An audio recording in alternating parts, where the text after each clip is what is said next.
పొత్తులపై హడావిడి చేసిన చంద్రబాబు ఇప్పుడు మౌనం పాటిస్తున్నారెందుకు? అటు పవన్ సైతం కదలికలను తగ్గించారెందుకు? అసలు ప్రతిపక్ష కూటమి పరిస్థితి ఏంటి? కూటమి కడతారా? ఎవరికి వారుగా పోటీ చేస్తారా? ఇప్పుడు ఏపీ పొలిటికల్ సర్కిల్లో ఇదే చర్చ నడుస్తోంది. ఇప్పటికే జనసేనతో తెలుగుదేశం పార్టీ పొత్తు పెట్టుకుంది. కొత్తగా బీజేపీ ఆ జాబితాలో చేరింది.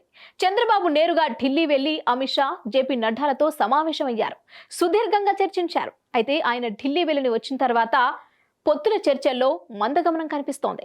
చంద్రబాబు పూర్తిగా నైరాశ్యంలోకి వెళ్లిపోయారు. పార్టీ నేతలకు సైతం అందుబాటులో ఉండడం లేదు. అయితే చంద్రబాబుది వ్యూహమా, వ్యూహాత్మకమా అన్నది తెలియడం లేదు.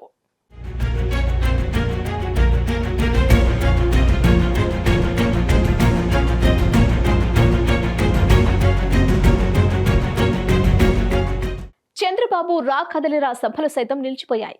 పవన్ కళ్యాణ్ పర్యటన సైతం వాయిదా పడింది. కీలక సమయంలో ఇద్దరు భాగస్వామ్య నేతలు మౌనం పాటించడం విశేషం. బీజేపీ భారీ డిమాండ్లతోనే పొత్తుల్లో ప్రతిష్టంభన ఏర్పాట్లను సమావేశం. చంద్రబాబు ఏరికోరి బీజేపీ నేతల వద్దకు వెళ్లడం, వారు గొంతెమ్మ కోరికలు కోరిందన్న ప్రచారం జరుగుతోంది. అందుకే ఇప్పుడు చంద్రబాబు భయపడుతున్నట్లు తెలుస్తోంది. బీజేపీని వదిలి ఎన్నికలకు వెళ్లలేరు. అలాగని బీజేపీ డిమాండ్లకు ఒప్పుకునే పరిస్థితి కనిపించడం లేదు. అందుకే పూర్తిగా సైలెంట్ అయినట్లు తెలుస్తోంది.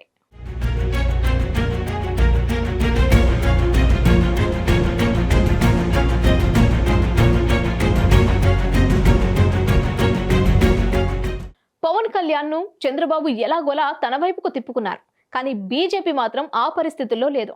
బీజేపీ జనసేన కూటమికి 60 అసెంబ్లీ సీట్లు, 10 లోక్సభ సీట్లు ఇవ్వాలని అమిత్ షా షరతు విధించినట్లు ప్రచారం జరుగుతోంది. అటు పవర్ షేరింగ్ విషయంలో సైతం పట్టుబడుతున్నట్లు సమాచారం. అదే జరిగితే తెలుగుదేశం పార్టీకి ఇబ్బందికర పరిస్థితులు తప్పవని విశ్లేషకులు అభిప్రాయపడుతున్నారు. బీజేపీ షరతులను టీడీపీ శ్రేణులు వ్యతిరేకిస్తున్నారు. చంద్రబాబు పూర్తిగా సైలెంట్ లోకి వెళ్లిపోగా పవన్ సైతం చంద్రబాబును కలవడం లేదు. దీంతో పొత్తుపై నీలిండినలు కమ్ముకున్నట్టున్నాయి. మార్చి మొదటి వారంలో ఎన్నికల నోటిఫికేషన్ ప్రకటన వచ్చే అవకాశం ఉంది. మరోవైపు రాష్ట్ర వ్యాప్తంగా అభ్యర్థులను మార్చి జగన్ దూకుడు మీదున్నారు.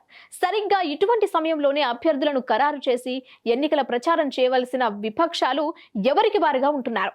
ముఖ్యంగా చంద్రబాబుతో పాటు పవన్ గందరగోళ పరిస్థితులను ఎదుర్కొంటున్నట్లు తెలుస్తోంది. వాటిని అధిగమించి ఇద్దరు నేతలు ముందుకు సాగకుంటే మాత్రం పొత్తుల లాభం కంటే నష్టమన్న కామెంట్స్ వినిపిస్తున్నాయి.